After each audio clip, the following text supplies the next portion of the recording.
Hey Bookaholics, so welcome back to another video. Today I am bringing you a dedicated series review of The Age of Dread by Aryan.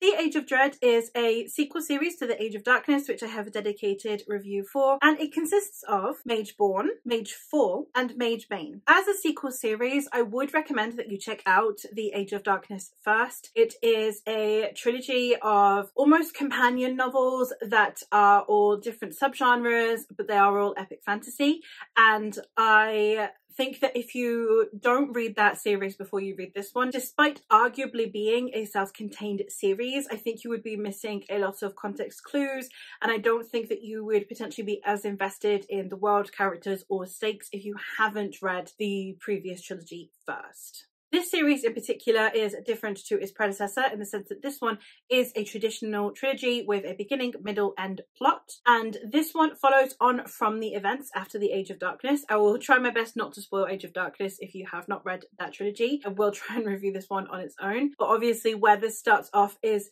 somewhat indicative of where Age of Darkness, the direction it heads in. I'm not going to spoil the ending, but at least the directionality of the series as is beginning to be planted from book one onwards. In this series, we are following a magic school. In the first one, we are seeing the reopening of this school of magic that had previously been closed down and disbanded, where people had begun to feel disenfranchised by this world's magic and this world's education of magic. So we are following its reopening and new students coming in, and we're following the recruitment process. We are following the conflict that comes with this. We are in a world that has endured war, and it endured a magical war, but obviously not everyone in this world is magical. So over this war, where you had mages that were at war with one another, hopelessness and helplessness began to set in on the non-magic folk, which has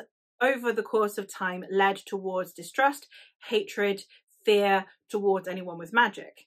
That is manifesting in different ways, be it some societies that are very happy to go ship off their magic users to this school so that they can then be taught in their magic and trained to harness it, to not be dangerous with it, and equally importantly to then serve their nation with it. Likewise, we have those who believe that magic should not exist, that it's a dangerous power, and that anyone with magic should be abolished. So we have a whole range of spectrum from we think it's advantageous, they should go to this school, all the way through to we think all magic users should die. We are following people who are recruiting other magic users so that they can be trained properly in their magic. We are following people who are having to hide their magic, people who are having to teach magic. We are following a huge plethora of characters as they navigate this world in which magic has been brought to the forefront of the discussion, and therefore the education and training around magic is also prevalent. I think it was a very interesting discussion around the importance of knowledge and training. I think that one of the things that a lot of the time in school settings that you get is how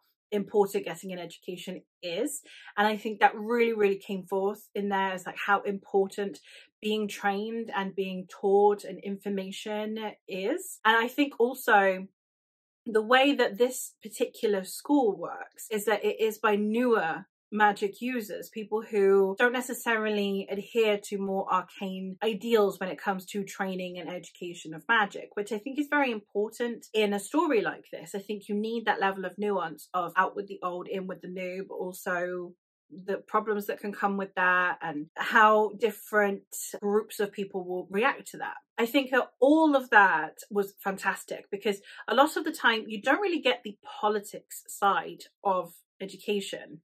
And I think that that is something that people claim Babel revolutionized by R.F. Kuang because she brought politics into education. But education is always political. It's never not political.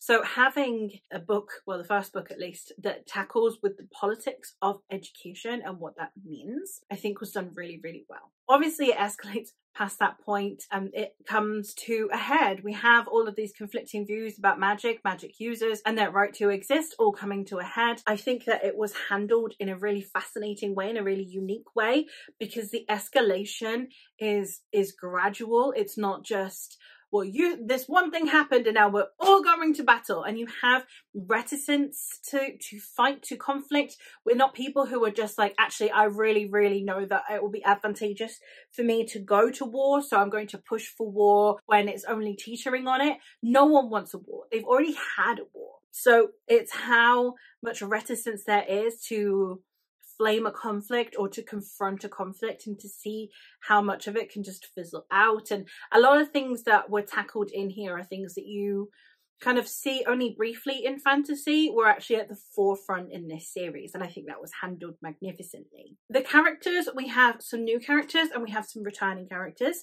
The returning characters in this are not, as far as I'm aware, POV characters from what I remember. They are teachers, mentors, political figures, etc. So from the previous series, a load of the characters, especially the prominent characters in the previous series that survived the original series, are present in this new trilogy.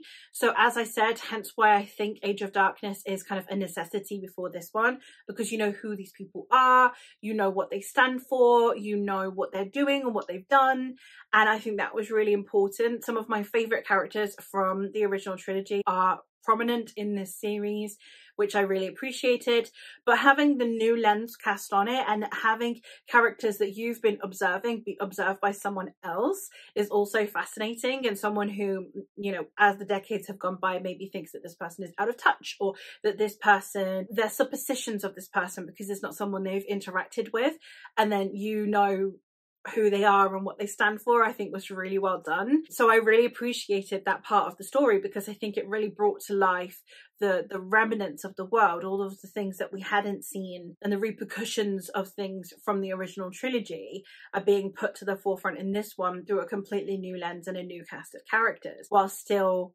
being fully aware of the importance of the protagonists of the previous series. So for the most part, I think that this is the kind of series that if you are looking for a more traditional setup of a series, if you want a beginning, middle and end of a trilogy, I think that this one would be a really good series for you.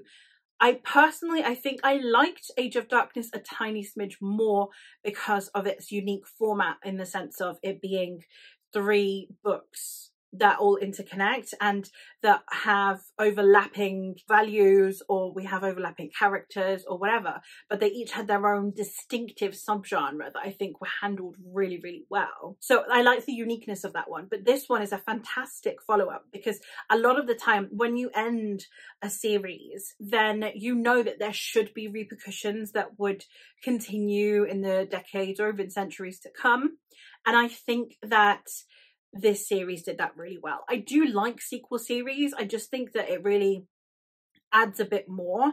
I don't really even mind what the time jump is. I have done a review for the Of Blood and Bone series by John Gwynne, which does the same thing. It's a time jump. That one's a century. This one's, I think, like a decade or so. And I just think that then seeing how the effects of the original series have had on the way of life a little ways on is really important, and I think that it can bring really good conversations about, and especially the way that you can see, perceive and discuss characters that you have witnessed throughout the previous series. And I think this series did that so well, especially because it is all within living memory. It's only a decade, so most of these people were alive, even if they were young, and therefore they will have opinions and views, they will have disagreements, they will have heard the Chinese whispers version of events, and I just think that all of that coming to the forefront for discussion as well as for entertainment was really well done. So as a book with good themes and as a book that is entertaining, I think this one had that wonderful layering that I like in my stories. So it is one that I would highly recommend, but I definitely would recommend that you check out Age of Darkness first. But that is all for this review. So let me know if this is a series you'd be interested in. Let me know if by the sound of this you can think of any other series that would potentially be to my liking. And also let me know down below, what are some of your favourite sequel series? I'm thinking Live Ships, Of Blood and Bone, this trilogy, the Age of Madness, all of these sequel series that deal with the repercussions of what we loved about the original series. Let me know what your favourites are. But that is it for me for today, so thank you ever so much for watching, and I will hopefully catch you in another one soon. Bye!